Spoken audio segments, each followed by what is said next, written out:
मोहतरम उमर ख़ान अहमदानी मूंखां पुछे पियो त ख़लीफ़े नबी बख़्श क़ासिम जी ज़िंदगीअ ते कुझु रोशनी विझो ऐं उन जे कम ते। त उन लाइ मुंहिंजो इहो चवणु आहे त ख़लीफ़ो नबी बख़्श क़ासिम सिंधी ॿोलीअ जो बाकमाल शाइर आहे ऐं शाह लतीफ़ खां पोइ वारनि तमामु अज़ीम शाइरनि में उनजो नालो शुमारु थिए थो। ख़लीफ़ो नबी बख़्श क़ासिम टालपुरी दौर जो हिकु अखियुनि ॾिठो गवाह शाइर आहे।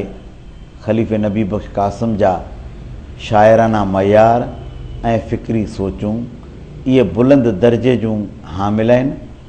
ख़लीफ़ो नबी बख़्श क़ासिम 1776 ईस्वीअ में मिठीअ में ॼाओ, जंहिंखे मिठी थिरी हाणे चवनि था। ख़लीफ़े नबी बख़्श क़ासिम जी ज़िंदगी ऐं उन जो कलाम जेको आहे सो सिंधी अदब में वॾी अहमियत रखे थो। ऐं वॾी ॻाल्हि इहा आहे त ख़लीफ़े नबी बख़्श क़ासिम जो जेको सुर केॾारो आहे सो सिंध जी सरज़मीन ते खरड़ीअ ते लॻल जंग जो अखियुनि ॾिठो गवाह हो।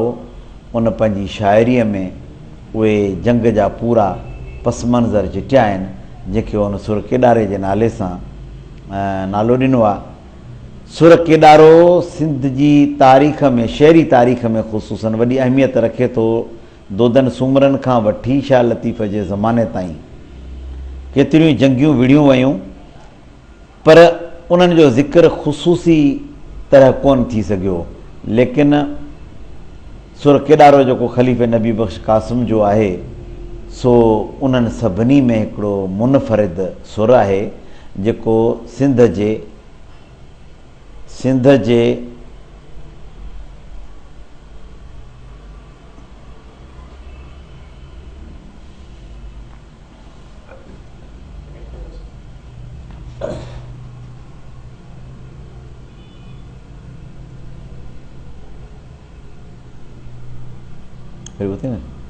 ख़लीफ़े नबी बख़्श क़ासिम जो जेको सुर केॾारो आहे सो निज पिज सिंधी शहीदनि ते सुर आहे ऐं उन में हुन पंहिंजे सिंध जे अज़ीम कूंदरनि जो ज़िक्र कयो आहे जेके शाह शुजा पठान जे ज़ुल्म ऐं बरबरियत जे करे शहीद थिया। उन में ग़ुलाम मुर्तज़ा शाह आहे ऐं आलम ख़ान मरी आहे या निज़ामाणी आहिनि या मरी बलोच आहिनि या ॿिया के किरदार आहिनि जिन खे हुन ॻायो आहे। मुर्तज़ा शाह जे बारे में हुन चयो आहे त अची अॼु अमीर खरड़ी खीमा खोड़िया, भेची भेड़ा न थिया, महदन आया मीर ॾिनो सिर सुधीर मुर्तज़ा मैदान में। अहिड़े नमूने नालनि सां उन्हनि खे यादि कयो आहे त मुर्तज़ा पंहिंजो मैदान में अची सिर ॾिनो। मीर बि महदा कोन आया। ऐं सिंध जी तारीख़ में 1834 ईस्वीअ में हीअ जेका जंग आहे सा सिंध जे तारीख़ में अहम जंग सम्झी वञे थी, जंहिंमें सिंधियुनि जी वॾे में वॾी फ़ौज 3000 पठान सिपाहियुनि खां शिकस्त खाई वई। पर सिंधी ख़ामोश थी न वेठा। ॿिए ॾींहुं वरी उहे गॾु थिया। उन्हनि गॾु थी वरी शाह शुजा पठान जे ख़िलाफ़ जंग करण जो प्रोग्राम रिथियो। तेसिताईं शाह शुजा पंहिंजो पैसा वठी ऐं हितां निकिरी वियो। त अहिड़े नमूने सां उनजो पूरो तफ़सील इन जंग में आहे।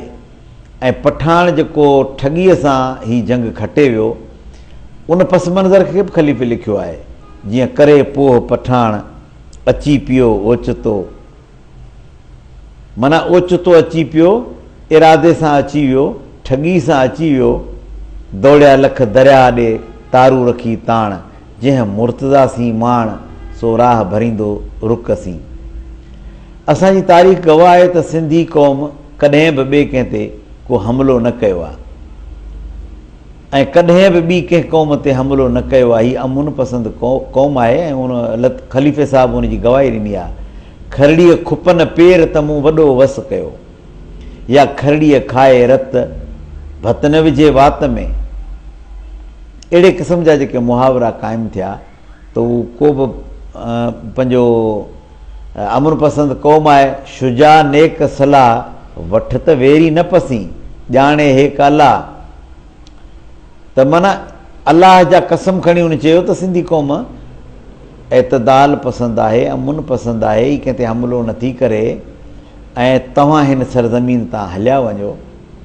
पर हू हिन सरज़मीन तां नथो वञे, होॾ ते क़ाइमु रहे थो। नतीजे तौरु इहा खरड़ी जी जंग लॻे थी ऐं उन जंग में सोभ थिए थी हुनजी, लेकिन सिंधी उन्हनि ॿीहर गॾु थी उनखे भॼाए पंहिंजी सोभ हासिलु कई ऐं माण्हुनि खे सम्झाए थो सोभूं सिर घुरनि, सिररीअ सोभ न सपजे, सोभ बराबरि सिसियूं तोरियां तान तुरनि, जे हीअड़े मंझि हुरनि से मुल महागा सुपरी।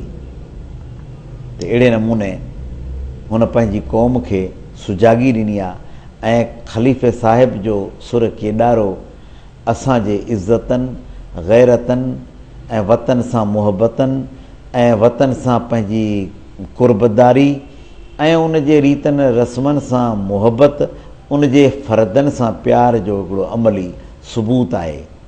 केॾारो त छा लतीफ़ बि लिखियो, उनखां अॻु में लतीफ़ नाले कंहिं हालनि जे बुज़ुर्ग बि लिखियो, पर उनखे मुनफ़िरद अंदाज़ में पेश करणु या उनखे तब्दील करे निज क्लासिकल रंग ॾियण में ख़लीफ़े साहिब वॾी महारत हासिलु कई आहे। उन खां सवाइ ख़लीफ़े नबी बख़्श क़ासिम न रुॻो सुर केॾारे में पंहिंजो मुनफ़रिद मक़ाम ठाहियो आहे, पर हुनजी ॿी शाइरी बि कमाल दर्जे जी आहे।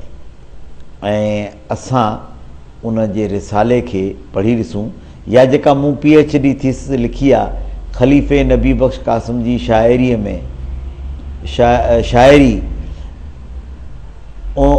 सुरकेॾारे जो मुतालियो जेका मूं पेश कई आहे थीसिस, उहा पढ़ी ॾिसण खां पोइ माण्हू खे अंदाज़ो थिए थो त असां जो शाइर कहिड़नि ख़्यालनि जो मालिक हो ऐं उन छा छा सोचियो पिए पंहिंजे वतन ऐं धरतीअ जे लाइ, उन केतिरो कमु पिए कयो ऐं केतिरी उन में क़ौमियत हुई।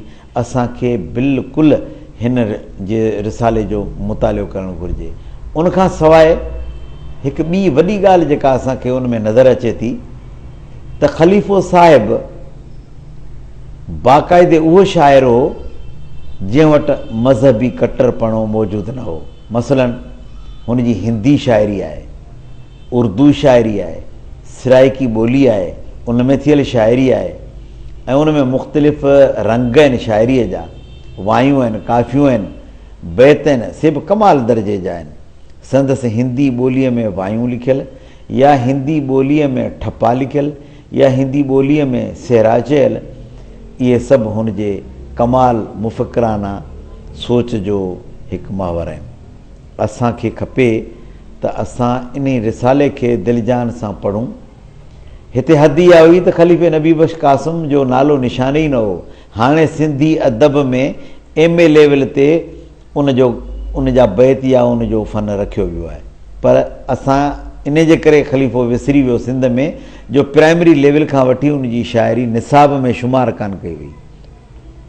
इन हद ताईं जो असांजे आलमनि बि उनखे विसारे छॾियो। डॉक्टर ग़ुलाम अली अलाना पंहिंजे अदबी ऐं सक़ाफ़ती तारीख़ में लाड़ जी जेका तारीख़ आहे उन में बि उनजो ज़िक्र न कयो आहे। उन छो न कयो आहे, उहो पाणी ॿुधाए, उहो साहिबु पाणी ॿुधाए सघे थो, पर असांजे अदबी तारीख़नि बि ख़लीफ़े साहिब खे घणो विसारियो, इन जे करे उहो विसरी वियो। ऐं ख़लीफ़े नबी बख़्श क़ासिम जो जेको सुर सारंग आहे सो बि कमाल फ़न जो मज़हर आहे ऐं उन में मींहं वसण जी जो नज़ारो, मौसम जी अॻकथी या जेको सुर सारंग जो फ़िक्र आहे उहो अज़ीम फ़िक्र आहे। जेतोणीकि उहो थोरो आहे, पर उन में जेको फ़िक्र पेश कयल आहे सो इंसान खे घणी हद ताईं मुतासिर करे थो ऐं उहो बडे खे कीअं तड़े कढण जी कोशिशि थो करे ऐं पंहिंजी शाइरीअ में ॾोगाहे खे बडे खे हुन ॾोगाहो सॼो आहे। उन जी पाड़ पटे कढण लाइ उनखे अलाए कहिड़े पासे उमाणण जे लाइ चवे थो ऐं माण्हुनि जे सुख सहज ऐं सुकून लाइ जेके हू दुआऊं घुरे थो से बि यादि करण वटा आहिनि। ख़लीफ़े नबी बख़्श क़ासिम जो सुर कल्याण बि पंहिंजे लेवल ते वॾो अज़ीम सुर आहे, उन में बि वॾो फ़िक्र पेश कयल आहे ऐं हुनजो सुर, हुनजा जेके बि सुर आहिनि से सभु कमाल दर्जे जा आहिनि। जेतिरो बि उनजो कलाम मिलियो आहे सो वॾे फ़िक्र सां हमकिनार करे थो। ऐं ख़लीफ़ो बेशक न रुॻो सिंध जो बल्कि दुनिया जो वॾो शाइर बि थी उनखे सम्झणु घुरिजे त उन में वधाउ कोन्हे। छो त लतीफ़ साईं जे फ़िक्र खे जेकॾहिं फॉलो कयो आहे त वधि में वधि ख़लीफ़े साहिबु कयो आहे।